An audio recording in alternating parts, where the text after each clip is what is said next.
आइए, आज हम लोग सीखेंगे टैली में ऑल्टरनेट यूनिट और कंपाउंड यूनिट का बेनिफिट। ऑल्टरनेट यूनिट और कंपाउंड यूनिट बहुत छोटा सा टॉपिक है, लेकिन भरोसा मानिए बहुत सारे लोग इसमें उलझते हैं। उनको बस लगता है कि या तो ये यूज कर ले या तो ये यूज कर ले, काम तो अपना चल ही जाता है। क्या कहता है ये दोनों टॉपिक, पहले ये समझिए। Unit, unit of measurement. जब भी आप कोई प्रोडक्ट परचेज करते हैं, लेट से आपने लैपटॉप परचेज किया, तो बोलोगे ना भाई कि पीसेस में परचेज करेंगे। अच्छा, आपने लाइक बनाना परचेज किया, केला, तो आप बोलोगे डजन में परचेज कर रहे हो, केजी में परचेज कर रहे हो, है ना। तो किसी भी प्रोडक्ट को आइडेंटिफाई, उनके क्वांटिटी को आइडेंटिफाई करने के लिए हम लोगों को यूनिट चाहिए। कभी कभी एक यूनिट से काम नहीं चलता है, तो एक यूनिट को सपोर्ट करने के लिए दूसरे यूनिट की भी जरूरत पड़ती है। वहीं पे बात आती है अल्टरनेट यूनिट और कंपाउंड यूनिट। मैं बोलता हूं आपके पास में एक प्रोडक्ट ए है, ठीक है, कोई भी प्रोडक्ट हो सकता है, घी है, तेल है, मोबाइल है, बहुत सारी चीजें हैं, ठीक है। ये प्रोडक्ट बिकता है, मान लीजिए मेन यूनिट इसका है, मेन यूनिट है इसका लीटर, और इसका जो ऑल्टरनेट यूनिट है ना, ऑल्टरनेट यूनिट है, दैट इज कॉल्ड मिलीलीटर। आप जैसे सॉफ्टवेयर में ये फिगर डालेंगे ना, तुरंत वो पूछेगा कि भाई ये बताओ 1 लीटर के बराबर कितना मिलीलीटर, तो आप डालोगे 1 लीटर के बराबर 1000 millilitre. On the other hand I am going to put one more product over here, let say product number B, और यहां पर आप ये दो अलग अलग यूनिट नहीं डालोगे। जब आप इसको प्रोडक्ट, अभी जस्ट मैं आपको 2 मिनट के अंदर दिखाऊंगा सॉफ्टवेयर में, लेकिन पहले समझा लूं। तो यूनिट आप डालेंगे, और यूनिट में ना, एक आपको यूनिट जब आप डालेंगे तो आपको दो ऑप्शन मिलेगा, एक सिंपल का और एक मिलेगा कंपाउंड का। तो आप यूज कर सकते हो कंपाउंड यूनिट, और सीधे कंपाउंड यूनिट आप बना दोगे। क्या यहां पर ऑल्टरनेट यूनिट नहीं बनाओगे, मेन यूनिट में ही लिखोगे। आप क्या लिखोगे, यही वाला चीज, 1 लीटर इक्वल्स टू 1000 मिलीलीटर। आपको लग रहा है ना कि दोनों तो बात एक ही हो रही है, इसी पॉइंट को तो डिस्कस करना है साहब, कि इट सीम्स कि there are similar things inside, right, but actually report का फर्क है जो हम लोगों को समझना है।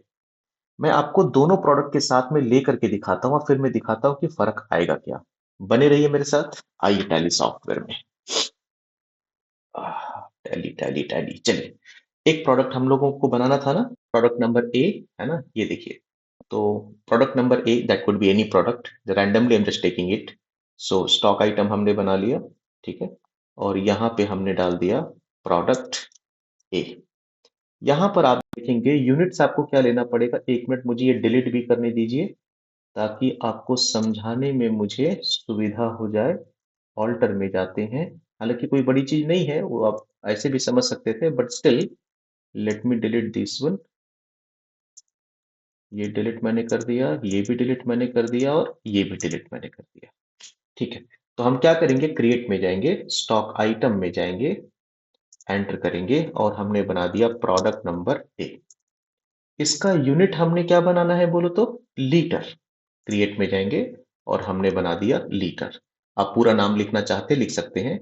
चूंकि मुझे इसे एमएल में कन्वर्ट करना है, तो डेसिमल प्लेसेस में रख लेता हूं, क्योंकि 1000 ml के बराबर में 1 लीटर होता है। तो क्यों ना हम इसमें 3 डेसिमल प्लेसेस लिख दें, थोड़ा ठीक लगेगा देखने में, है ना। तो ये आप क्यों रख रहे हैं, समझ में आ रहा है। जैसे मैं बोलूंगा मुझे 280 नहीं, 255 लीटर मुझे एमएल मुझे चाहिए, तो 0.255 लीटर होगा कन्वर्ट करने के बाद में। 255 डिवाइडेड बाई 1000 करेंगे, तो डेसिमल्स आप लीटर में ले सकें, इसके लिए यहां पर नंबर ऑफ डेसिमल प्लेसेस आपको देना पड़ेगा। एक यहां पर ऑल्टरनेट यूनिट पूछ रहा है, अगर ये आपसे पूछता है तो ठीक, नहीं पूछता है तो आप F12 करेंगे, और यहां पर आपको मिलेगा दोस्त, कहां गया ये वाला ऑप्शन, यूज ऑल्टरनेट यूनिट। इसको अगर आप यस करेंगे, तो सपोर्टिंग यूनिट आप यहां पर दे सकते हो, that should be ml in this case, है ना। लेने के बाद यहां पर आप कन्वर्जन रेट देंगे, 1000 ml इक्वल्स टू 1 लीटर। एक ऑप्शन आपका ये हो सकता है। बेसिकली यहां पर जानते हो कब हमको ये, नहीं अभी रहने दो, पहले इतना हमको बनाने दो। और एक हम बनाएंगे प्रोडक्ट बी। यहां पर हम इसको लेकर के और ऑल्टरनेट यूनिट नहीं लेंगे, हम जब क्रिएट करेंगे ना तो एक हम लेते हैं क्या यहां पर कंपाउंड यूनिट। ठीक है, और कंपाउंड यूनिट में यूनिट ही मेनली हमने बना देना है लीटर ऑफ 1000 ml। ठीक है, अब इससे बेनिफिट, एक बेनिफिट तो सामने से ही दिख जा रहा है कि बार बार आपको कन्वर्जन रेट डालने का जरूरत नहीं पड़ेगा। कब? जब आप यूनिट और ऑल्टरनेट यूनिट ले रहे थे ना तो आपको लिखना पड़ रहा था। जैसे कि आप मान लीजिए प्रोडक्ट सी बनाते हो, ठीक, और अगर आप इसको डालते हो यहां पर लीटर और यहां डालते हो ml तो फिर से कन्वर्जन रेट पूछ रहा है। तो बार बार कितना डालोगे? तो बेहतर क्या लग रहा है आपको, वो कंपाउंड यूनिट वाला ले लो। जैसे आप इसको लेंगे तो ऑटोमेटिक आपको रेट यहां पर कन्वर्टेड मिलेगा। तो आप बोलेंगे सर कंपाउंड यूनिट ही तो ठीक है। देखो ऐसा कहना गलत है, हर के अपने यूज केसेस हैं। जैसे अगर मैं आपको बोलता हूं कि यहां पर ना आप लेते पैकेट और फिर दूसरा यूनिट लेते पीसेस, तो कुछ प्रोडक्ट ऐसे होते हैं जिनके पैकेट बनते हैं 20-20 पीसेस के, कुछ प्रोडक्ट होते हैं जिनके पैकेट्स बनते हैं 100-100 पीसेस के। तो वहां पर क्या स्टैंडर्ड एक पैकेट के बराबर 100 पीस या स्टैंडर्ड एक पैकेट के बराबर 20 पीस का कंपाउंड यूनिट बनाना ठीक होगा? नहीं। जहां पर कन्वर्जन रेट फिक्स है वहां पर आप कंपाउंड को ले लीजिए, और जहां पर बार बार आपको चेंज करना पड़ सकता है कन्वर्जन रेट, जैसे पीसेस एंड पैकेट्स में मैंने बोला, वहां पर आप क्या लेंगे, यूज नॉर्मल यूनिट और उसके बाद में ऑल्टरनेट यूनिट, क्योंकि अगर आप ऑल्टरनेट यूनिट यहां पर लेंगे तो आपसे वो कन्वर्जन रेट मांगेगा। तो आप डाल सकते हो कितने पैकेट में कितना पीसेस बन रहा है। तो ये आपको समझना है कि जहां स्टैंडर्ड चल रहा है वहां पर कंपाउंड, जहां पर स्टैंडर्ड नहीं है ना, लाइक कैसा भी ऑल्टरनेट यूनिट हो सकता है, कैसा भी बंडल बन सकता है। जैसे एक पैकेट में 20 पीस या 100 पीस हमने एग्जांपल लिया, तो वहां पर आप क्या ले लीजिए, ऑल्टरनेट, ना कि कंपाउंड।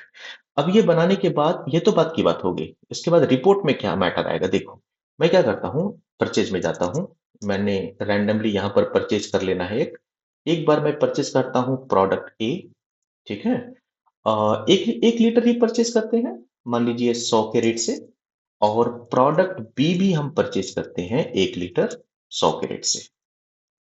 कुछ ध्यान आ रहा है? देखो प्रोडक्ट बी को हमने रखा है कंपाउंड वाले प्रैक्टिस से, और ए को हमने रखा है ऑल्टरनेट यूनिट वाले प्रैक्टिस से। ठीक है, अभी देखना, हमने दोनों को 1-1 लीटर परचेज किया है, एकदम ठीक है। लेने के बाद इसको एक्सेप्ट करिए और सेल करेंगे हम जानबूझ करके थोड़ा प्रोडक्ट ए, जानबूझ करके थोड़ा डेसिमल्स में, लाइक 600 ml हमने सेल किया। तो देखो यहां पर 600 ml यहां दिखा रहा है ना, ठीक है। कितना करके, मान लीजिए 200 करके हमने सेल किया, और प्रोडक्ट बी को भी हमने यहां पर लिया है 600 ml। यहां पर देखो लीटर में ही है ना। यहां पर वो कन्वर्टेड फॉर्म आपको नहीं दिखा रहा है, लेकिन यहां पर नहीं दिखा रहा है। ठीक, तो इसका एक एडवांटेज यहां आपको मिला। लेकिन अब आप जाइए स्टॉक समरी समझ में आता होगा ना, यहाँ पे स्टॉक समरी है। तो देखो पहला वाला जो प्रोडक्ट है जहां पर ऑल्टरनेट यूनिट हम लोगों ने लिया था, उसमें हमने देखा देता हूं एक बार मैं आपको, देखो यहाँ पर लीटर हमने लिया था यूनिट्स में, तो हमने कसम खा लिया कि जब भी हम रिपोर्ट में देखेंगे तो लीटर ही दिखेगा। वो मैनेज अपने आप नहीं करेगा कि भाई अगर डेसिमल्स में बच गया है, कुछ 400 ml बचा है तो मिलीलीटर दिखा दो रे बाबा, नहीं दिखाएगा वो, क्योंकि हमने कसम खाया था कि हम लीटर में ही देखेंगे। मेन यूनिट हमारा लीटर ही था। लेकिन अगर आप देखिए प्रोडक्ट बी में जहां पर कंपाउंड यूनिट हमने लिया है, वहां पर जब लीटर का समय था तो लीटर में दिखाया, जब मिलीलीटर का समय था तो मिलीलीटर में दिखाया, है ना। तो इससे प्रैक्टिस क्या हो जाता है कि आप अपने हिसाब से चीजों को एडजस्ट कर पाते हैं। तो choice is yours, depends upon the like case where you have to take alternate unit और you have to take compound unit. तो दोनों का बेसिक आपको प्रॉपर डिफरेंस समझ में मेरे ख्याल से आ गया होगा, है ना। All right.